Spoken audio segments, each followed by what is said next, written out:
It is February 8th in the year 2020, a season 19 years in the making. The XFL is back, and we're here to talk about it on the Wrestling Inc. podcast. I'm Glenn Rubenstein, joined by Matt Morgan, Raj Giri, and Wrestling Inc. football correspondent, editor, guru of the site, Dan Yanofsky. Guys, the XFL is back. Who would have thunk it? Did it meet all your expectations and more? I thought it was way better than I expected. I thought it looked professional, looked good. The crowds weren't bad. Yeah, the crowd was, for the DC game. Good. Yeah, it was almost sold out. We're excited for football after the Super Bowl. Yeah. So it looked great. It's just, will people continue to watch football?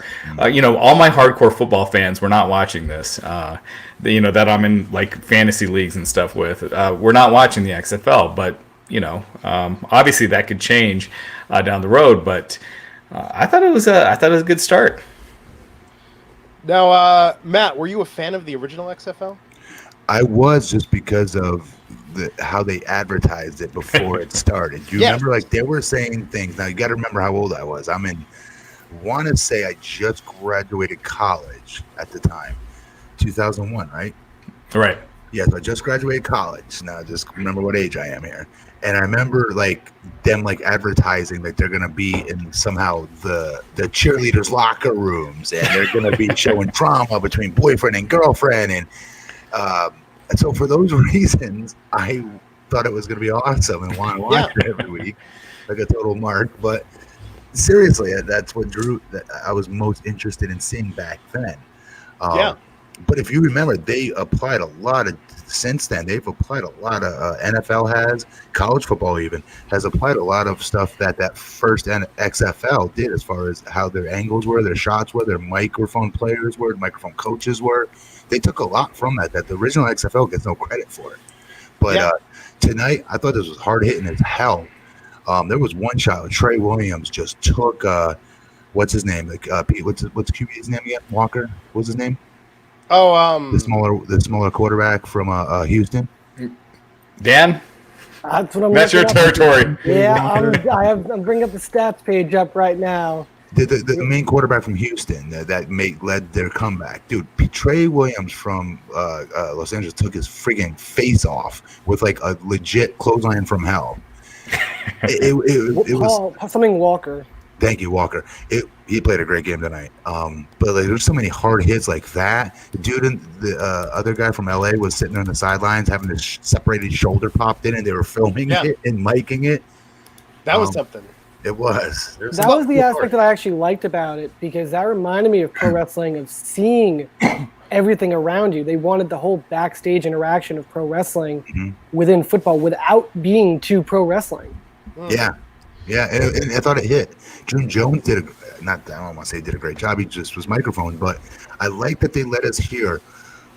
Might sound corny to you guys, I don't know, but I thought it was cool that we could hear, even for a common football fan, to be able to hear the coach name the play call, and then hearing the QB call it to his team. It just brought you in more, and then the announcers trying to predict on what that play was. I thought that makes you, I don't know, I felt like more educated watching the game, if that makes sense. It was interesting. And Dan, I'm going to get to you in a second here, but Matt, to your point, remember at the time, the XFL launched with an enormous amount of smack talk against the NFL, Vince calling it the no fun league, promising that he was going to revolutionize the game, harder hits, faster games. You remember the promos? They had a guy getting hit by a cannonball, and it was no fair catch. That was their big thing, that there was no fair catch. Yeah, it was very over the top. So, Dan, it was interesting to me as someone who loved and appreciated the debacle and spectacle of the XFL in 2001. I think a lot of people that have a fondness for it remember the more over-the-top things, or even things like having player names not happen to be on the back of the jersey and having He Hate Me. He Hate Me, by the way, who gets a shout-out in the opening of the ABC one saying, the XFL is back. You may remember He Hate Me, but he's long gone now. And it's that's what you're opening with? I guess, in a way, He Hate Me was the most memorable thing about the league. Yes, yes. But, Dan, to me, as a wrestling fan and a fan of Vince McMahon's work, and not so much a football fan, I really had the realization about the halfway through point, especially on Fox when there was nothing over the top. There were no WWE cameos at halftime. It was very separate. It was like, oh, everything they think that killed them last time, the over-the-topness, the WWE-ness, as it were, they're really backing away from that now and trying to make a much more serious, complementary football product to what the NFL is doing to just capture those viewers, as opposed to trying to do something a little more revolutionary like they were 20 years ago. Well, it all started with the opening press conference of the XFL, the new one. Vince was only at that one press conference. He was not at anything else. It was all Oliver Luck after that. He was not at the New York coach opening. That was Oliver Luck. He was not at the team's opening. He was not at anything, any announcement that involved the XFL. Vince was not a part of. And it's just fascinating because the original XFL, if I'm not mistaken, took 9 months to prepare for. And this one took a year plus, and they planned it to perfect, almost near perfection, I'll say. Because they had hired Dean Blandino. They hired competent people to take control of each league so that Vince doesn't have to be in control. And they announced the rules ahead of time. They announced the team names and the team songs even. And it was just fascinating that they planned so far in ahead compared to the original league that it was damned if they failed, because it was meant to succeed compared to the original one. Yeah, I think today what you saw was not Vince; it was Oliver Luck. These were all the things he wanted. He basically, Vince's idea was a spring football league. That's pretty much the only thing from the original XFL that has stayed: the name and the idea of a spring football league that starts a week after Super Bowl, 8 teams. Everything else is out the window. And everything else is Oliver Luck, and it's basically this is sports. It's not entertainment. What the last XFL was, and the last XFL didn't work. So, it didn't. It was down like 90% in ratings in 2 weeks or 3 weeks. And we watched the documentaries. There were issues for that, and certainly there's some things of the product that weren't great. But it's interesting. Attendance today. People were touting the attendance figures. I believe we had 17,000 at one game. Wow. What was it? 19,000. How many were at the Houston game? Was it? I believe it was like 19,000. Yeah. Yeah. That's pretty damn good. Even if they're all freebies, seriously, to get 19,000 people to come watch football, I think is impressive, just in general. But I went back and looked at the attendance records for the original XFL. San Francisco Demons, my beloved San Francisco Demons, 35,000 people they averaged per game. But that was San Francisco had the best attendance for all the teams, right? But this isn't in line with the worst. This is so Chicago did 15,000, so this is above the worst. But what I'm saying is that I think the real measure of this, it's great that so many people turned out. It's great the fans are passionate, but this is going to be all about what the ratings do. Yeah, so go ahead, Dan. Oh, sorry. The problem with the stadium numbers is that they're playing in a weird variety of stadiums. Like the Texas team's going to play in the Texas Rangers' old stadium. MetLife Stadium's hosting the New York team. DC United Stadium's going to host the DC team. So it's all soccer, baseball, football. They're not all even. So attendance, it's going to vary no matter what. And even if it's one's lower than the other, just think of the crowd size for a normal game at that stadium. Yeah, but tonight's Houston game, for instance, that upper bowl was completely empty. I'm not making fun of that. Like I just got saying, I thought 17,000, 19,000, whatever you said, people is impressive after the Super Bowl that anybody wants to watch football, quite honestly. And the fans that were there were loud as hell, I thought, tonight. They were very loud. They were popping huge for everything, I thought. Absolutely. It felt like established. It didn't feel like this was the first game. Like the fans were so into it that you would think. That's a good word, established. It felt like they had pride for their team, like from what I could hear. Right. Yeah. Because I wondered about that, because they're doing all the games today were in cities where they have an NFL team.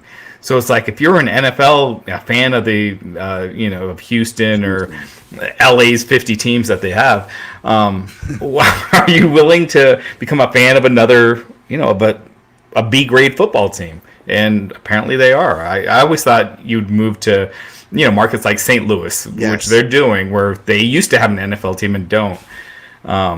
So yeah, it was interesting. It worked at least this week. I thought it definitely did. I don't know how else to rate this. I just know I liked watching this game tonight. That's all I could say. It was easy to watch. It flew. It looked good. It wasn't embarrassing. The first XFL, I can, when they're going up the cheerleader skirts. You remember that? Like, it was so uncomfortable watching it with your friends. It's like, oh. And this was during the Attitude Era, which says something. It depends at what age we're talking about down here. Because I remember playing in the gym, and like honestly, all the guys in my gym were like huddling around that damn TV watching it. Right. Yeah, but if you're with your wife and stuff, that's when it gets in. I wasn't even married yet. There were a few things that I liked, actually. Things I didn't like, I will say, the decrease of the kicker. I think that's just Vince not wanting the kicker for some reason, because I like the kicker in the NFL. I don't know, maybe just me. I like Pat McAfee, so maybe that's just a difference of opinion on that. I don't want to see people throwing up. I think that he's gonna puke. We got an F-bomb. We got an F-bomb in the first hour of broadcast today. It's too pro wrestling to me. I mean, that's too pro wrestling. Well, that wasn't on purpose. That wasn't part of the league strategy. It's like, we need one of you guys to go out there and puke on the. You don't think like they were going bananas in like the room, going, "He's throwing up, zoom in." No, actually, no. Oh, they tweeted it right away. Yeah, but at the same time, I could see a little nervousness about that because clearly, with this, Vince wants to be taken seriously. He wants to be legitimate. And look at his partners with this. I mean, ESPN, ABC, Fox. I think him having such a hands-off approach. I mean, short of NXT, Vince normally doesn't do things he's this detached from that are regular and ongoing. In fact, I would say this is the least Vince McMahon product Vince McMahon's ever had his name associated with. I mean, look at even the World Bodybuilding Federation. Like, he sort of has a template. Like, Raj, we were tweeting about this, but would you believe the same guy that did Raw and SmackDown that oversaw that was behind today's shows? Now, granted, he didn't have complete control. He had outside teams working with him, but still, this is somewhat an execution of his vision, and he did have a considerable amount of input, and he owns the damn company. Well, it's interesting because Vince was saying on the earnings call that he's basically saying, I got nothing to do with the XFL. I own it, but I have nothing to do with it. Is basically what he said on the investors call. Would you put $100 million or whatever? $300 million. Yeah, would you put $300 million into something that you had no input, say, or control over? What's he worth? Vince? Yeah. Over $1 billion, so it's a lot of his net worth. I think it's only the first week, though. If nothing, WWE is like $3.5 billion. We might have to see him taking control of something down the line, especially with the ratings, because he's big on that, obviously. Yeah. So I would imagine him coming down. Do you want him to, Dan? Oh. If ratings, I liked tonight's game. It was fine the way it was. Keep him away from it. Well, let's talk the flip side of that then. Let's say tonight does double what SmackDown's doing, and it holds that number. Fox, with their $1 billion investment in WWE, is probably going to go and say, hey, you know how, Vince, how you're doing XFL, treating it more like sports and not just rubbing your stench all over it? Why don't we try that with SmackDown a little bit? I could see it having that effect. That would be awesome. That's a good thing, Glenn, don't you think? Yes, I agree. You can't compare XFL ratings to SmackDown, though. You don't think Fox? Treating it like a sport, you can. No. We can treat SmackDown way more like a sport. Yes, we could. You're saying, so they're like, oh, the NFL is doing great. Why isn't SmackDown? NFL ratings were up last. It's a different genre. But they're saying his approach. They're both Vince McMahon productions that Fox. But one's real. Partnership with. Yeah, but with wrestling. Back off SmackDown, Vince, the way you did XFL. Yes, that's what I'm saying. Vince is back down on NXT, and look at where that's at. That's like decreasing. It's in the 700,000 range. The shows where Vince is in control, well, it depends what you're into. What's the most episode of NXT that Vince has ever been in control of? That'd be interesting. Nothing. Nothing yet. And that's why it's doing poorly. I mean, it's doing the worst of all the major wrestling shows. Yeah, I don't know. I think this was very different tonight. I miss the players getting to write whatever they want on the back of their jersey. I think that would be an instant improvement that would make this better. Fox had to say it would definitely be something that will happen. I think it's just like they're holding the chains a little bit until it's time to fully let go. You don't want to make it embarrassing. And, when you have guys that could put whatever they want. He hate me. It's funny. It's cute. But to a serious sports fan, that's like, you're not going to attract them. You're going to turn them off instantly with something like that. And that's what happened. I mean, we saw it already. They did that, and you saw it. The original XFL was a joke. That wasn't the problem with the original XFL. But look at the intro on the Fox show, and I liked it better than the ABC one. But when they had the locker room getting them pumped up the way they were talking there, that's no different than putting "He Hate Me" on a jersey. It's just trash talk. It's just attitude. And they were pitching that tonight. I feel like we didn't really get that. We got the interviews. The players seemed a little off guard at first, but I love those were great. Yeah. Well, they were spontaneous, right? And that's why we got the F-bomb during one. Yeah, that was very pro wrestling. That's what I liked, the communication. Like when the kicker, who was it? Ty Rauza, when he missed the original field goal. They interviewed him after, and he knew he messed up, but it worked, and it humbles him. So I think more of that would be great. Yeah, I agree. Really quick, read that super chat. Yes. Daniel M. Thanks for the donation. He said, a player thanked Vince in a sideline interview. Fired. Yeah, because Vince, he has this hard rule. You don't thank him during Hall of Fame speeches. So, but I don't think Vince is going to fire him. It was interesting tonight how often they were talking about players that, if he'd gone to a better school, he could have been in the XFL. Yeah, and the NFL. If he was, or the NFL, if he wasn't accused and charges weren't pressed about this assault, he could have been in the NFL. If he only had better tape, he could have been in the NFL, making it seem like the XFL was like this weird minor league feeder system almost. Yeah, that would be my major criticism was the commentators driving it home almost that this isn't the major leagues. Like, this guy could have been in the NFL if this and this and this, if he went to a different school. You don't want to remind people watching that you want to lose them in the moment, I guess. But, because everyone knows that the NFL, all these guys want to be in the NFL. DeMartel Gilbert, thank you for the donation. He said, this is going to be a great recruiting league for the NFL. Look, I'm sure Vince doesn't care as long as this makes money. And that's the thing. What he's paying them versus what he's getting. What's the average XFL player making per week? I wrote something about that recently. It was like 70, really bad. It's like $70,000, right? A year? I believe, yeah. But, a year is 2.5 months. That's true. And then bonuses for winning key games or something like that? Yeah, there's a... Making $55,000 a year. Oh, good Lord. Although I guess NXT starts at what, 30 still? It's $55,000. You're right. Yeah. But it's not as rigid as the old XFL, so they will pay bigger money for stars and things like that. Once this thing is going, obviously, I think on purpose they were not hyping this debut up. You didn't hear about it anywhere. I mean, it was very low key. Really? ESPN was running spots. The stations were running their own spots, but outside of that, there wasn't outside advertising for it. And I think that was done on purpose. I think because last time they had all that hype, and the first game was a disaster, and so you had all these people tuning in, and it sucked, and they turned away. I think they wanted to do a low key debut, work out the kinks, and then slowly build word of mouth. And look, it's an interesting strategy. The one aspect of it I didn't like of them saying why they would be in the NFL if not for this. The players who were signed were either in the NFL or in college and didn't get the opportunity to shine because of injuries, not living up to expectations, or just being outplayed by other people. Or the quarterback being 4'5", who played a really good game tonight. Exactly.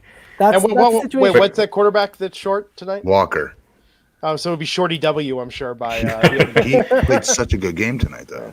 And then Cardell Jones, I think he's going to be a superstar. I think he's going to eventually end up signed by the NFL. He was what it was supposed to be in the NFL, basically. Like, he was the guy that everyone was praising over and then didn't quite make it to its full potential. And now these 1-year contracts with the XFL, they're going to help these players. That 1-year contract can make one big difference. Right. What did that guy just say? 100,000. What did he say? So the winning team of the championship game, they split $100,000, which actually, when you think about it, it's not that much. No, it's not at all. What the hell is that? Is that true? I think between coaches and everything, it's like everyone gets like a steak dinner. And after taxes, like you end up owing money. Let me double check. Let me make sure if that's right. That can't be right. They said $100,000. I seem to recall that being said. For each game, maybe. Yeah, I think for each game, and then there's the big game at the end. Well, are they doing The the big bonuses game? for the number of wins they get is 2,222 per win. And they split it. 222,000, you said? Yahoo Dan? Finance stated the players who get bonuses would get bonuses for the number of wins they get. The expected amount is 2,222 per win. And they split it with the team. No, that's I each just player. Yeah, that's per player. No, it's perfect. Yeah. So you're going to make $20,000 extra if you have an undefeated season. $22,000 extra. 2,200 per game. Yeah, right. Yeah. All right, I'm confused. I didn't know where to begin with that. So, wait, hang on. You're saying every team, what happens? Every player. You don't get that bonus. So you get your flat salary is basically $55,000 a year. So if you don't win a game, you're getting $55,000 for the season. Okay. And then every game you do win, you get an extra 2,200 on top of that. So if you won every game of the season, that's another 22,000 you make on top of the 55,000. So that's 77,000 you make plus whatever that championship game is. 100,000 divided by players. It's 2,200 per win. Yeah, 22,000 for the season if you were undefeated. But that's not $1,200. Yeah. Yes. That's Doesn't why that seem players are worth it, leaving, Matt? too. Putting yourself at risk for $55,000 a year downside and $2,000 a game. Then what's cool about this to me then is these guys are playing because they're wanting to get looks. That's what they said. You know, for the love of football. Yeah. Hashtag for the love of football. But that's also kind of sad, though, in a weird way, because like the discrepancy in the NFL, team owners and networks make a ton of money, but the players also make really good money, just not as much as the team owners. But in this case, Vince and the TV rights and everything, like they're making bank, and these guys they're not making bank. Vince is losing a ton of money right now. That's the But thing. Once they start making money, this is all going to change. Yeah. I mean, if they're making $1 billion, there's no way these salaries are staying. Right now, he's losing a ton of money. He's losing money out of his ass. $300 million over 3 years. That's a ton of cash. Why would he do that? Because he thinks it's going to work. He He's believes in the evil idea. genius. That's why. Explain to me really quick what has to happen for him to make that money back, Raj?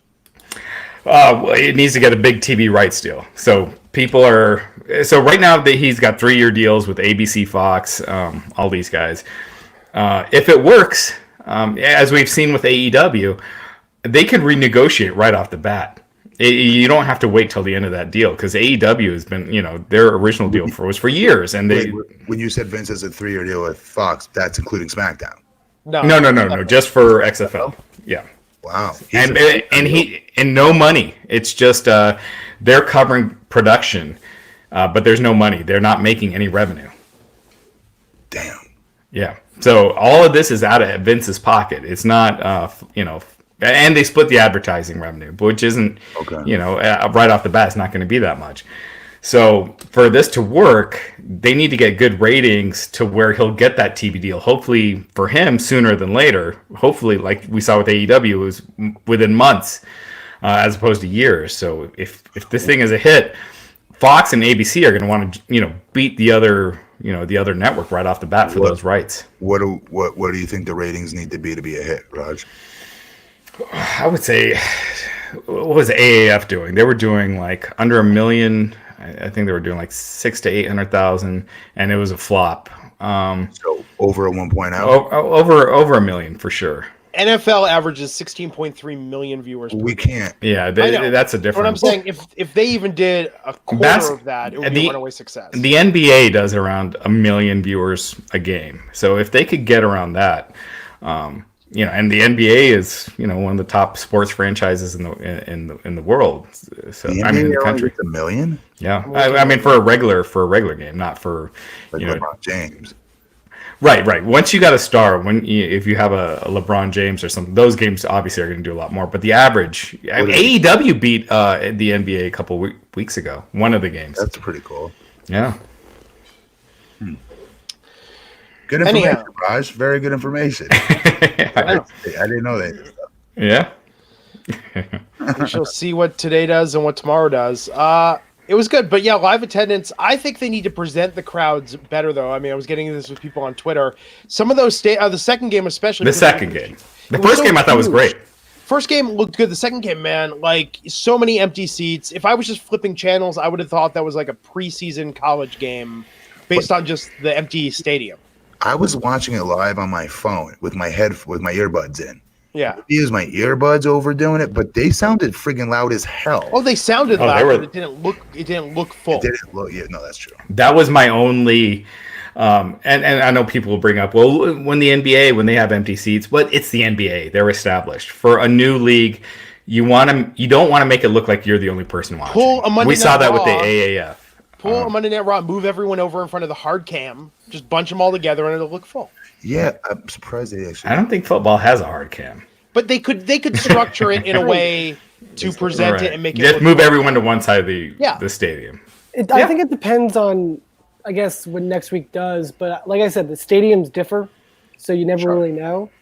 I do think, though, like you said, the crowd noise, fantastic. AEW this past week, I saw a lot of empty seats when they hit it from the camera, but I saw the seats, but the crowd was fantastic. You could hear everything. Right. With the XFL, it's a learning curve. It's the first week back, so unless they get more fans, they'll find a way to maneuver the cameras around. Well, that's the thing. It's not Vince. If it was Vince producing these shows, they would have cut it low so you're not seeing that upper bowl. But it's Fox, producing that game. You can see the differences between the ABC game and the Fox game, and Fox is shooting it like a sport. But I do think perception, Glenn, I think you tweeted it, perception is reality. Yeah. And that's the case for a new league. You don't want to make it seem like no one's watching this. And that was a problem with the original league. Aside from the sleaze factor of it, in the live events, seriously, San Francisco Demons, I remember it was because it was a story at the time, San Francisco wanted to keep the XFL going untelevised because the live events were so crazy by the end there. But the problem was, man, it was all about the ratings because NBC and UPN didn't want to show it anymore. Oh, those ratings tanked. Yeah. In record time. Like it was, that first week did like 10 million viewers or something like that. I mean, think about that. And then, by the end it was doing like 1.5 million, something like around that number. So their jerseys were pretty cool. Their jerseys were pretty over. Stone Cold wore them for like the next 10 years. and the football was cool, like that black football with the red logo. The Outlaws. They had some cool names. The Maniacs. Yeah. Memphis Maniacs. There were some good stuff that was there. And I think that to what we were talking about, Matt, to what you said, because the NFL adopted so many of the technical innovations and presentation things, that's where I worry that like the XFL needs to innovate. They need to come up with more and keep doing more to make it different. Because for some reason it didn't get them what it should have gotten them. It should have gotten them ratings. It should have gotten like consistent ratings, bigger draws. And it somehow it didn't, right? Yet what I'm getting a vibe for here, and it might be nuts, them just playing it straight this time, as straight as they can with, the sideline interviews with the kicker after he just screwed up, or getting a quick reaction from them, or be able to, like we heard the coach making the play calls while then hearing the QB immediately calling it out to his teammates in a huddle. That was cool. Those are cool stuff. That's cool stuff. But if they play it straight with a little bit of that and keep it in tune, I have a feeling it's going to do better, which is bizarre because you would think the chancier stuff, Glenn, would draw bigger ratings. Like, I agree. You think it would, but I don't know if it would. I don't think it would. The sports fans don't want that, Well, but what about the AAF, which, like, I never watched any of it. I'll be honest. Nobody did, and it folded in a year. No, it folded in like 6 weeks. Yeah, but they didn't even finish the season? But how was that by week 3? But how was that in comparison to this? Was that also playing? Because I didn't watch it either. Was that playing it more straight like this? Yeah. How did they do it? So here's from a fan perspective. If you watch the AAF, it was that whole empty. Like I mentioned on Twitter, it felt like fans were barred from the stadium. It was empty. Like no one's in the stand. It felt like you're the only one watching. But the biggest thing was that they didn't have the funding. Their main investor backed out. Another one was corrupt, and then the last one they finally got decided to pull the plug right off the bat. So they had a terrible business plan, a terrible model. Vince is in this. He has the money to make it last for 3 years. So he's not, this isn't going to, it could be removed from TV. The networks could drop it, but Vince himself can fund this thing for 3 years. There was something that was interesting that caught my eye that is different than what other football programs have done. I don't know if the AAF did this. The option for the 1, 2, 3 points after the initial touchdown. I think that's fantastic because although it gets rid of the field goal and it's going to be a thing in the future, I guess, the 1, 2, 3 points, that's just fantastic because there's so many options to choose from. You can easily make it a game. You can make a comeback so much easier if you're down by just a few points. If you're down by 9, it's a one-score game. Yeah, if you're able to hit all, yeah. It's cool. I kind of like Rocket Jock basketball, where they're like a 10-point shot if you ran. Yeah. And I like more stuff like that. I mean, I guess that's the thing. It's like, look, with the original XFL, I wanted it to be like a murder ball dystopian future game where it was just nuts. I'll settle if this is just like playing NFL Blitz in the arcade, but in real life. Like, to me, that would be the ultimate. Yeah, but that's not going to fly. They tried that. I like this version. As someone who's a casual football fan, 90% of NFL players, if they were in a restaurant and I walked by them, I would not know who they were. I know the big names, but as a casual fan, I thought this was an exciting product. DeMar told Gilbert, thanks for the donation. He's saying, as a football fan, because of just these 2 games, more people are going to watch these games and more people are going to buy tickets. It was amazing. We'll see. I've never heard of Has DMAR been in a wrestling podcast before? I know. DMAR, I believe, is new. Wow. Welcome, new DMAR. That's your awesome name. money. Welcome, DMAR. Yes. DMAR, I like that. Yeah, thank you. All brings new people in. Yes. Yeah. Hold on. Next week, Cardell Jones will have his name shortened to just Jones. I don't know if you heard that. If you guys heard this, Matt, you probably haven't heard this, but they have changed Buddy Murphy's name to just Murphy. Why? That's what everyone is wondering. If it's for the better, I could see it. Like Rusev, I could see it. Like Rusev is a cool name. Like it's a cool one-word name. Tucker isn't, and neither is Murphy. He has 2 first names, and now they just got rid of one. Well, because Buddy, they thought I read it was because with the whole with the Buddy's Messiah thing and Seth, like Buddy in general is hard to take serious. I agree, but he's put it out there for so long. I don't think of him that way anymore. Right, with a silly name, Yeah. Right. And Andrade Cien Almas, I still say Andrade Cien Almas, no matter what. Yeah, I mean, if you really want to nitpick, Seth is not exactly the most intimidating name. Dean Ambrose when he was Dean Ambrose. I mean, you call him Rollins, and I think Rollins is much cooler. Dean's gonna get you. Yes. So this was good today. I thought I liked Fox's presentation at first more. I thought the first game on ABC though was a better game, and it held up better. Like it was more entertaining from start to finish. I thought up until halftime, both those games were pretty exciting. I agree. I thought the second game, they kind of fell apart. What's this? Knopf? Is that the quarterback's name for LA? Yeah. He's a great heel. He's just whining and complaining the whole time. Got benched and put back in the game. But then just look shot of him hitting his shoulder, just yelling into the mic. Yeah, he's whining. It's so good. Do you believe his shoulder was really separated or no? People in the chat room when I was watching it live, like he's faking it. Yeah, I thought he was. Everything is pro wrestling. But this is what I'm talking about, though. Okay, so if this is a runaway success, if this does, and it's not going to, if this does 8 million viewers or even 5 million viewers, I could see Fox going to Vince and saying, so on SmackDown, here's the deal, man. We should open the mic from gorilla position and stuff backstage when people have injuries. Like, we should be shooting it more like this because people are really responding to this, not your more staged stuff, But it's staged. Wrestling is... but you can present it more realistic. They tried that, didn't they? Yeah, they did. That was their original idea, and they just can't do it. They don't... Right. They are stuck with their formula. WWE... we've seen since they've been on Fox, SmackDown looks the same. It does. No, really? You think so? Outside of the stage being different, it's no different. What about like the way it shows the screen of like who's about to wrestle each other, like it does in the NFL? You know what I'm talking about? Like the see-through thing. Yeah. When the little augmented reality. The audience. Yeah, but overall as a show, it's what I mean? Like it looks no different than it did 5 years ago, outside of a couple little Would it help if they had the NFL like football robot?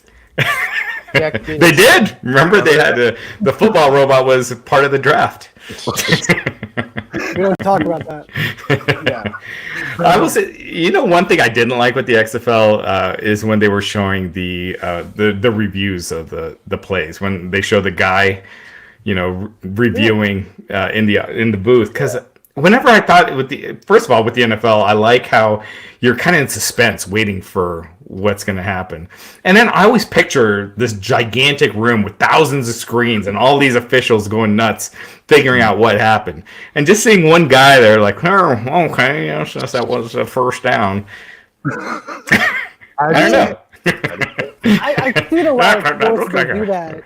Yeah, I get it. I think that it actually does help, though, having someone that's personal, having that one person. They should have multiple people. I don't know why it's just one. And that one girl, the woman that was just like staring. But like, I was like, are you going to do anything? I don't know. But having someone that's personable, that like can just help you out. Like they do that in the NBA. They do that with the NFL, even if it's a whole command center. MLB, they just tell you there's a replay center in Chelsea, which there is. I've seen it before. It's huge, but they don't show the people in Chelsea. They show someone here, even if it's one person. It's something that's different, and it gets people to understand who this person is for the future. What does it say? Jimincito Gomez says, aside from the Super Bowl, I don't watch football or NFL. Today I watched both games and am interested in watching tomorrow's two games. So today was very enjoyable. I would argue that there's going to be the AEW effect to the NFL, the sense that this is new. So people that maybe are a little lapsed or a little uninspired by the NFL say this is my chance to get in on the ground floor of something that's on the rise. I hope so. Yeah, I think we're going to see decent ratings. If I had to guess, I'd say probably 2 million this weekend. I think it's going to drop a lot next week. And then 2.0? I think so, yeah. On Fox and ABC, it's national. Yeah, I think it'll do well this weekend. It didn't have a ton of hype. Otherwise, I think it would have done much bigger, but I think that was for a reason. There's also no major competition during the early morning and afternoon, minus like NBA games, but NBA always on the weekends at night, the most important games at least. Yeah, I mean, Tiger Woods was playing today, right? I believe he was. Because from what I heard, the people in my fantasy football league, they were all saying on the big screens at Buffalo Wild Wings and everything, it was like golf, then basketball, and then the XFL was on the side. Or a couple places weren't even showing it. So. Can't even get that prime BW dub placement. No, I think that this would have been interesting had it been on at night. I feel like the crowd would have looked much better nighttime, but maybe they were afraid about the ratings. It's easier to hide. Yeah, it's easier to hide those empty bowls at night for sure. There's a game at 9, I think, in a couple of weeks. That's going to be interesting to see how that works. Right. Yeah. This was cool, though. Anything else that we didn't cover? With the game? No, I thought it was a success. I thought it looked good. I thought... Me too. Yeah. Cardell Jones for MVP. That's all I've been hearing this entire day. Before he even did a play, they were chanting MVP. So... That's we'll see. Reigns. Yeah. Yeah, I think for somebody looking for a new alternative in football, it's great, but I do not think there's a lot here for WWE fans. And I think that anyone that remembers the old league needs to really check their expectations at the door, because it is not that. No. And Vince made it clear from the beginning it wasn't going to be that. Yes. Although we did not get to see the national anthem where he was going to force every player to stand. Remember the original announcement? That was like what he said was a selling point of the league. Everyone's going to stand for the anthem, and they didn't televise either of them. They also said they wouldn't hire people with criminal records, and the announcers blatantly said if they didn't have this record, they'd be in the NFL. No, if they had the allegation, the charge was dropped. It was very weird. And I remember turning to my wife, and I'm like, well, you would never hear that in the NFL. Would you, if you're the XFL, do you hire someone like a Colin Kaepernick? You really bring attention to the league. You know what's funny about that? We asked Oliver Luck, the first press conference. What did he say? And he said, "We'll look into it." That like it was like more that it was after the fact that they said they won't sign someone with a criminal record when Johnny Manziel got brought up, and it was almost as if he was in the same category as Johnny Manziel. It was fascinating. Wow, that's weird. But like not like related to that, but it was just fascinating that like right after he was basically just brushed off. He ain't gonna bring fans to stadiums, guys. He'll bring much more media to each game, though. That's for sure. Yeah, for sure. I mean, it would put them on the map right off the bat. One thing we didn't mention, Tuckraff in the chat's pointing out. What about the promotion of gambling? Talking about the over/under, talking about the Vegas odds. That was different. Fox didn't do that as much as ABC. ABC did it more. Yeah. UFC's been doing it for years. Like they're like, who's the favorite and what the line is. I think the NFL does it too, right? Not as open, I feel like, as XFL did. Well, yeah, they do more of the fantasy aspect. They'll talk about that. Yeah, I mean, different. But yeah, I definitely gave it 2 thumbs up so far. Yeah. So we covered it briefly last night, but Raj, do we just want to quickly touch upon the other news you mentioned? Yeah, so it looks like WWE they're close to moving the network, the pay-per-views off the network to a streaming service. Mm-hmm. So it would be basically the network would become what UFC Fight Pass is: archive content, some original shows, maybe indie leagues, and then the pay-per-views would go and so what I heard yesterday, I was talking to someone who knows a lot about this, and it looks like they'll be moving to Peacock. That deal is almost done. Peacock is NBC's new streaming service, and it would start in June, which seems crazy to me because you'd miss WrestleMania, and that's the one that's going to get a ton of people subscribing. How much does it cost? I think it's going to be either $5 or $10 a month. But there's also going to be a free version. There's going to be a free tier, but I don't think the pay-per-views would be on that. Well, no, I mean for the pay-per-views moving forward. So Survivor, every pay-per-view from here, like once this happens, where can I go watch it? You'd have to go to the Peacock streaming every month, right, for a pay-per-view. Right. And every month would it cost me what? $5? It's $10 a month. $10 a month? Yeah. But yeah. I think if they got WWE, it'd be 10. Right now, it's a bunch of old shows, like old episodes of Cheers and stuff like that, as well as some original programming. Yeah, the reboot of Punky Brewster. It's going to be Punky Brewster, old episodes of The Office. Yeah, I mean, it's a smart move for them because look, I don't think people are dying for the Peacock streaming app, but once WWE's on there, you got a built-in, 500,000 to 1 million people that'll probably sign up. So some Wall Street analysts also are speculating it could be Amazon. It's not. So CNBC is wrong. Yeah, the analyst. So they misquote. The analyst was saying that it would be good for Amazon, but they weren't saying that Amazon is getting WWE. I think the fact that they're out of the network, the pay-per-views would be out of the network is definitely a bonus because once they left BAMTech/Disney and they went to Endeavor, it was like right before SummerSlam. That was like a month before. It was not the most ideal situation. So them saving time and doing it in the later months is perfect. Whether it's on another streaming service, it depends if people want to tune into that. Because the network in itself, it was perfect, near perfect at least. So going from one place to another place is going to be fascinating. Well, here is the thing. When the network originally, when it was coming up, the idea was that the major pay-per-views would not be on the network. It would be the B shows, your Unforgivens and those. Whereas WrestleMania, SummerSlam, those would still be on pay-per-view.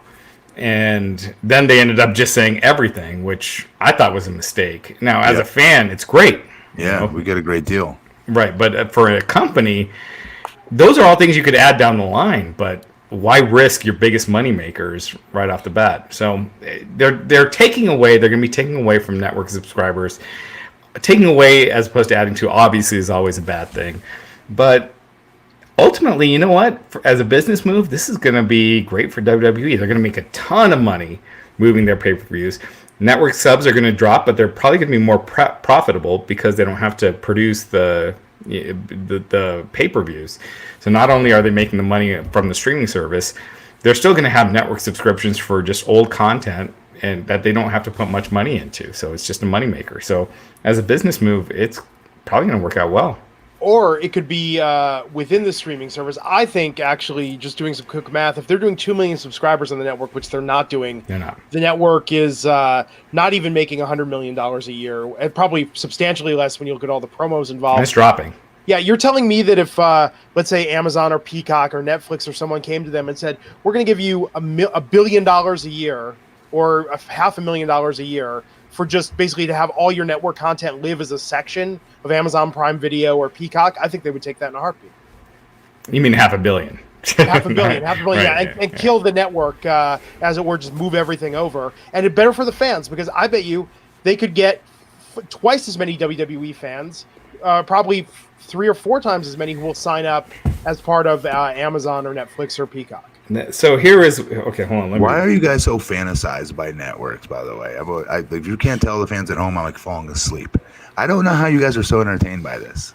You don't like streaming service talk? I mean, that's serious. Like, you guys are incredibly not just you, but many people. I don't know why I'm not.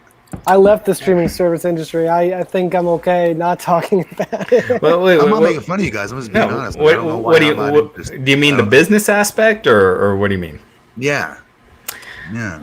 Well, for me, it makes a ton of money for all the aspects that go in it. What happens within the industry is much more fascinating than like what's in the industry itself. It's fascinating.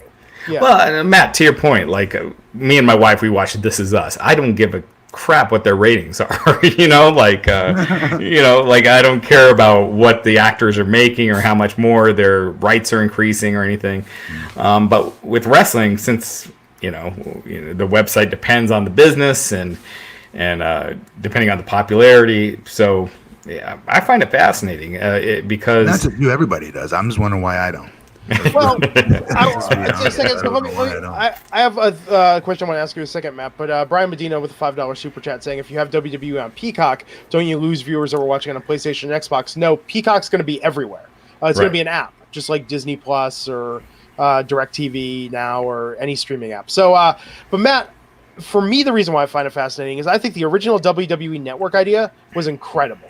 If you look at the entertainment industry so many times, it's about how can we get as much money out of people as possible without giving them what they want. WWE gave us everything we ever wanted and more. All this archive video, original series, original documentaries, all the pay-per-views, and the fact that they did that and they couldn't get more than 2 million people a year to subscribe for it is insane. And they cut bait pretty quick. And I'll say this: when they canceled Swerve, that was the death knell, and then Talking Smack and all those other shows. But I think if they could just get $500 million a year from an Amazon to agree to give them, let's say, 500 hours a year of content, I think it's great for the fans. It's great for everybody. So I think this could be the win-win we're all looking for. Yeah, so right now the streaming industry, it's like the .com boom in 2000. Remember when tons of money was just being thrown in, and it's kind of survival of the fittest. All these companies are losing tons of money. ESPN Plus lost Disney lost like $690 million, I think, last year. Netflix is billions of dollars in debt from all their original programming. But this is the future. I mean, that's what everyone is moving to, is streaming. So it's going to be one of those survival of the fittest. A lot of these companies are going to fail. We already saw PlayStation View going out of business. They just folded. Damn. Yeah, and you hear about, YouTube Red, never got traction. I think they're moving to a free model, and eventually I think that's just going to become YouTube, merge. Huh. But everyone sees that the future is streaming, and so all this money is being thrown at it.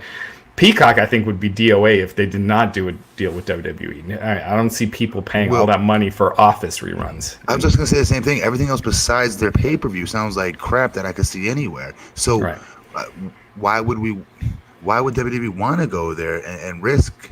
Because it sounds like they could be another one that's going to go the wayside as well. The money. Crazy. Friends and Office reruns for many years are the top. I figure like we can go anywhere. Yeah, but I can go Nick at Night, I feel, and watch that. No, but people want to binge it, man. People, I mean, like I thought The Office was great. Binge that anywhere? Yeah, like a Seinfeld. I have a little thing on my YouTube TV where I have it recording all the episodes, so it's all on TBS right now and watch it. telling you, like The Office, I thought I was a fan because I've seen the whole series twice. Yeah. I meet people like who are much younger than me who are like, oh, I've watched The Office through 10 times before every single episode. Yeah. Like they just put it on. Yes. And I'm saying you can see that anywhere. Peacock is not, I know, like new for having that. Like they're not original for having that. I can go anywhere and watch those shows because they are so popular. They're everywhere. I know. And an overabundance. Even those Friends episodes, I would say. Cheers, even. I want obscure old shit. That's the stuff they never give you. It's like I want the weird stuff that never came out on TV. I want It's Your Move, an old series that never came out. Dukes of Hazzard, The Incredible Hulk. Both of those are on DVD, right? Those aren't obscure. I think the factor is that NBC and Peacock is related to the USA Network, which WWE is in partnership with. So if they don't partner with them, it doesn't make sense because when they were with Disney/BAMTech, they didn't really have a stake per se in that compared to what they had with NBC. There was no true. There's more value. When did they have something with Disney? What did I miss there? So they were originally, it was a MLB Advanced Media /BAMTech that they were with, and then it was the back end. Yeah, the back end, right? Yeah, and so like working with NBC Peacock, that as the back end, it's related because they basically work together in general, WWE and NBC with USA. So wouldn't it make sense for them to work together on that? Yeah, well, yeah, for sure. And here's one more thing is ultimately there's only a number of streaming services that fans are going to buy, right? And you got your Spotify's with music, and you got your YouTube TVs, Netflix. At some point, you've reached your limit. And I miss back when I used to just spend $200 a month on cable. I feel like now between all the streaming services, cable, I'm spending way more. Really? Because I have everything, and I have the Ultra HD feed, the no commercials feeds, and I still pirate like 90% things on top of that. But that's just because I want to watch East Coast stuff on the West Coast. It's a dream I've had since I was a child. But we won't tell anyone. It's free TV. like seriously, it's free TV. If you're pirating that, come on.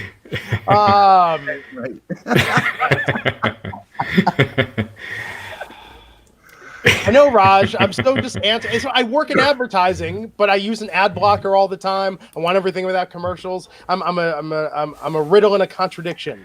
Cold with a $5 super chat. WWE will now be forcing themselves to improve creative if their pay-per-view bottom line is no longer dependent upon their in-house network subscribers.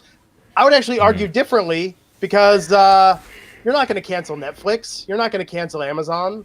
Like, they're just getting that money, and as long as enough people watch it, they're happy. Here's the thing. Like, WWE, they released their numbers for the last year. Cable network, their numbers were way down from cable networks. But for USA was way more down than WWE. So they need WWE.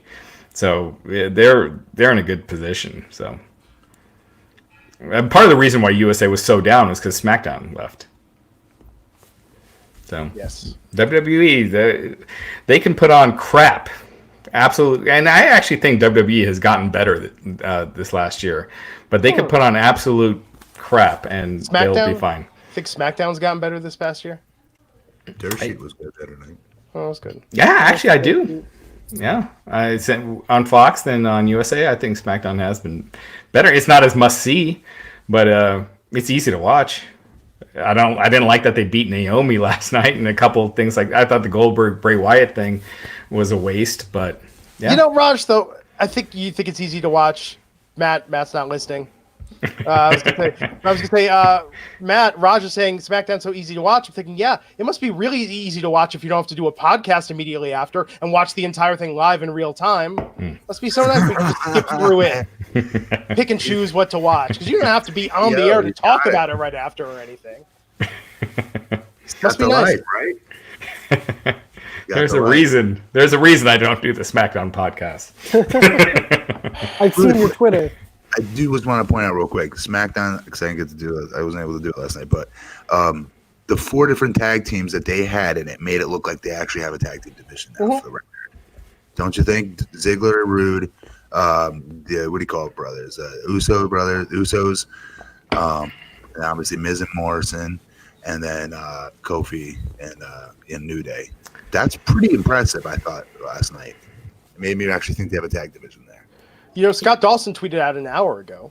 And them, but they never pushed them, right? Obviously. But. Well, someone was saying, with all their complaints, you can't always be champions. And then it was interesting. His retweet response was, "I'm not asking to be champions. I just want creative control, brother." So it's interesting.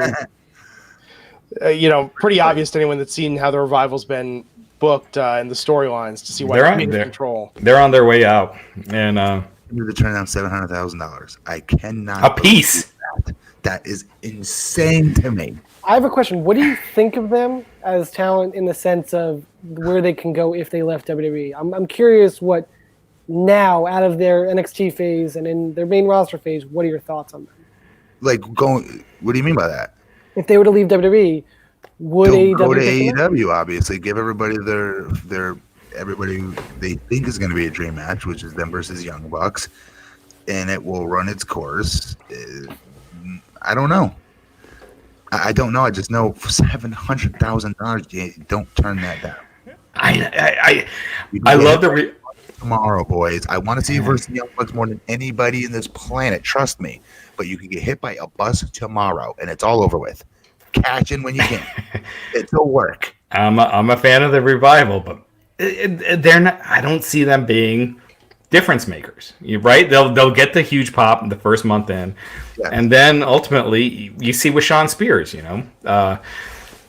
Yes. They're just gimmick that they're giving, though. What's that? Depends on the gimmick, because Sean Spears' gimmick, you can't really relate to per se, and I guess the Revival you can, because they're just hard hitters that are no nonsense, that are old school. But I'd say over their gimmick makes sense. It's still not going to be enough to do anything. Like, listen, I was in TNA when Hulk Hogan came in, for crying out loud. Like, nothing you do, Jesus Christ, cannot up a rating. I'm being dead serious. And like an entire point or two, like that. Like, people think talent can do that. No talent can do that. It takes time and it takes change. Like I don't even know what the answer to that is. I just know talent. I've seen Ric Flair come in, Hulk Hogan, Rob Van Dam, Jeff Hardy. They all came in at the same time. Those are the biggest stars of all time, all Hall of Famers. Mm-hmm. You know what I mean? Synonymous with wrestling. And that wasn't enough to do it. Well, you guys were on Spike TV and but we were the only other alternative at the time. And it was a huge deal when they came to TNA. Big enough where I would have thought it would have given us like a 3.0 or something, maybe. There is no such thing as that. No talent, I believe, after seeing that, can do that. Yeah, and let's face it, the Revival, to your point, Matt, are not Hulk Hogan and Kurt Angle, and they're not going to make a difference in ratings or anything. Maybe that first week there might be a little spike in that quarter hour. There's a second show, and they could help anchor the second show, and they could do get your money. Yeah. It all could be over tomorrow. But don't they feel miserable though at the end of the day though? I guess for your mental health. Yeah. They'll feel more miserable if they go out and get hit by a bus tomorrow, and then it's all gone. By that token, though, we talked about this on the very podcast. Look at what you're doing with your life now, running a city, involved in various business activities, raising your family. Like, some things are more important than money. You've said it yourself. Definitely, but they're not 43 years of age. I am. That's true. They're in the peak of their careers. Well, I mean, we'll see. Maybe AEW's offering similar money. I don't know. No, somebody just said to return streaming old shows, saying I want to see Learning the Ropes. It's like, I've got all of Learning the Ropes from VHS rips. Remember that? That was the Lyle Alzado. Yes, about wrestling, where he was like a school teacher by day, he wore a mask by night. Yes, classic '80s sitcom. It's terrible, yet I love it. Anyhow, Revival, get that money. Well, ultimately they do what's best for them. If they're that unhappy, then I'd love to see them versus the Bucks, and hopefully they fix that tag division. Do you know what I mean? And I think they've done so far by taking the titles of, no offense to Kazarian and those guys, but I just thought right off the bat it should have been Young Bucks with the championships. They're on top along with Lucha Brothers, right, like 1B underneath them, and then they would have been off. I think they kind of hurt themselves. And I said this when Private Party beat the Young Bucks in that tournament. Yeah. I said it then. It's a mistake. They're not established yet. This division is not established yet. Right. You need to put the Young Bucks. You need to get them with the titles. And then down the road, you put over Private Party once everything's going. And I feel like the AEW Tag Team division should be the best in wrestling. It's kind of an afterthought because they didn't do that. Yeah. An aspect of their pro wrestling, I thought, pushing Private Party was because they know who their hardcore fans are, and they've been following them on Being the Elite. Not many people have who watch the show, hence why people are confused about Private Party and being booked that way. I personally thought that Lucha Brothers would have been a perfect fit to be Tag Team Champions originally. Not saying anything was wrong with having the original champions. It's just that I do. It's the obvious choices that people wanted, but they wanted to spice things up for their pro wrestling program, which I understand. But at the end of the day, like you said, it's what people are familiar with that they'd rather have leading the pack. Well, they're in this spot right now where they're trying to lose a lot, so they're showing the talent that they're not. Yeah, you know, I get that, but no, it's not best for business, right? Exactly. Because you guys are for what's best for business. They are, right? And that's very rare. We're often with the right. Or whatever part owner. The EVPs are all the biggest stars. Like that's incredible. Yeah, it doesn't happen, but this is the truth here now, guys. You got to be greedy because you guys are the biggest stars there. One of them, if not. You really are. Certainly in the tag division. And Kenny Omega too. They've devalued him. I'm including him in that. Yeah. When you think of AEW, you think like Jericho, Cody, and Kenny Omega's down that list when he shouldn't be. They should have cut bait with Adam Page a couple months ago and brought him back in some sort of repackage. I don't know why they're injecting him into the tag team. Oh my gosh, I think Adam Page is great right now. I think he's like I think he's one of the best things right now. He's the hottest. The Hold My Beer, and the fans are going crazy for him right now. Getting the most over out of them with this angle. But my point is the others are not. Again, they're doing it at their own expense. They don't. Do you know what I mean? They've got to.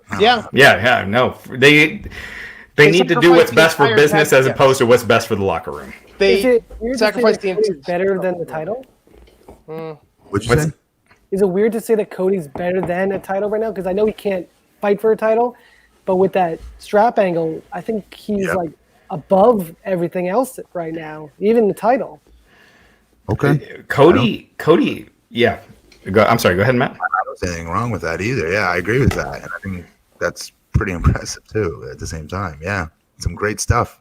Cody brings this old school wrestling into his angles that works so well that Moxley is not able to do. The fact that 10 lashes is a bigger deal than getting blinded, right? Like that was way more emotional than that other angle. It just shows like Cody really knows how to do it, and I'm seeing some holes with Moxley right now. They should have just done promos with Moxley, not let him wrestle matches with one eye. It's too tough to suspend your disbelief with that. His promos could have been amazing too because he's an amazing promo. Yeah.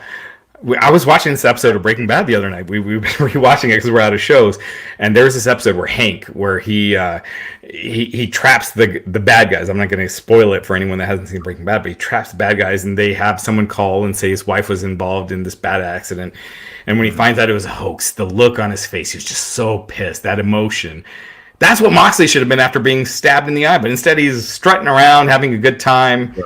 That's not how you would react if your life has changed. So anyway, how have you run out of shows to watch? There's unlimited TV right now. I know, but what's good right now? Did you watch Watchmen? No. You have to watch it. I highly recommend it. All right. Did you watch You? That's HBO, right? HBO. Yeah. And Curb is back. I should research. Curb is back. You on Netflix is kind of dumb, but no, it's not. I like it. It's dumb, but it's good. I mean, we binged it all in like 2 days. I love that show. Yeah, I mean, but it's not like great TV. I mean, you have to really suspend disbelief, but it's very watchable. Yeah. Yeah, we're in a great time for television right now. Yeah. So anyway, Cody's doing a great job. Mox needs to pick up that intensity.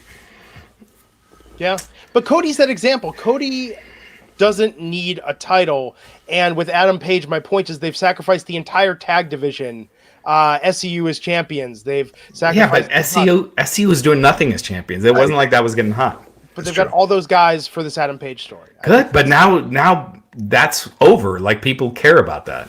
They weren't caring about any of the tag feeds before that. And it's going to result in Kenny and Page versus the Young Bucks, and then Page versus Kenny. Right, exactly. It's leading to a singles feud. Yes. Oh. Yes. So we But shall the see. Bucks are in the B role while this is happening, and I just don't think they should be. I think they should always be in an A role at all times. Right. For now. Glenn, Chuck Rathers, Glenn never told someone watching Breaking Bad. I've seen all of it twice. I love it. I'm so excited for Better Call Saul to come back. Did you watch the movie? Did you watch the Breaking Bad movie, Raj? El Camino? Yeah, I did. I thought it was very good. When was there a Breaking Bad movie? It's on Netflix. It came and went. It's called El Camino. Seriously. Yeah. It picks up right where it left off. Yeah, it's all about Jesse Pinkman. You gotta check it out. Watch it tonight. Very good. Very well done. I still think there's a conspiracy about Breaking Bad. Time out. It's called El Camino, you said? El Camino. El Camino. Wait, what's the conspiracy? That it's the end episode of Breaking Bad. Spoiler alert for anyone listening, watching that hasn't watched it. Movie spoiler. Where like he's in the car and it's like the last episode, and he falls asleep, I guess, when the car doesn't work, and then everything works correctly after that. Well, I think he's just El Camino sleeping. disproves that. El Camino disproves it because we see what happens after, and Jesse's story comes to a conclusion. But I will say it's slower, but Better Call Saul, I think, is actually even better than Breaking Bad. Oh, wait. You've lost your damn mind. I try to do that. It's slow. It's different, but I think different. it's very rewarding. I like it, but it's nowhere. Breaking Bad, I think, is one of the best shows of all time. I agree. That was the first slow burn show, I think, of our generation that most people stuck around for. Breaking Bad? Didn't give up on, yeah. And I think that's one of the few shows that got better as it went along and went out on top. It didn't, like Sopranos, you had those crappy seasons there, and towards the end, you had all those episodes about Janice, and Breaking Bad, it's probably the second. Still, I gotta say The Wire. I still think The Wire is the best TV show. I still have not seen it. Maybe I should do that. Oh, it's so good. It's sad. It's a ray of emotions all over the place with that show. But that takes a while to get going. But man, those 5 seasons are so worthwhile to make it through. Breaking Bad is easily top 3, though. One of my favorites. Good call, real quick. Yeah. All right. So there you have it. I'm out all next week. But Raj, you're going to be on this podcast. I will. I'll be filling Matt in. Morgan. Yep. Where are you going, Glenn? I'm going to a big podcast conference in Los Angeles for 5 days. Well, have fun. Got to do the business, man. Got to do the business. We will miss you, bud. I'll be back. Anything else before we wrap this up, Raj? I think that's it. Cool. Good job, Dan. Yeah, Dan. Thank you. Good podcast. You can catch me Oh, on yeah. the XFL tomorrow. We will be live at the XFL game tomorrow in New York. Dan will be there covering the game. The XFL gave us media credentials. So Dan will be all over that game. We'll be New York Guardians. Yeah. There you go. Yeah. We'll be live at the game. We'll see how fast it is in real life compared to TV. I'm terrified at that. Yeah, and Dan, talk to people, see what their thoughts are and what they're thinking. 100%. See who's there. Shane McMahon was in D.C. today at the game. Be interesting. Yeah. I'll probably suit up tomorrow. Yeah. And if you haven't RSVP'd yet for WrestleMania weekend, Facebook.com/Wrestling Inc. We're going to be all getting together. Yeah, there's over 100 people already. Keep signing up. So wow. No pressure this or far anything. out. Right. Yeah, if you want to make sure you got a spot, make sure you jump on. Facebook.com/Wrestling Inc. Good seeing y'all. Have a good night. We'll catch you See next y'all. time on the Wrestling Inc. podcast.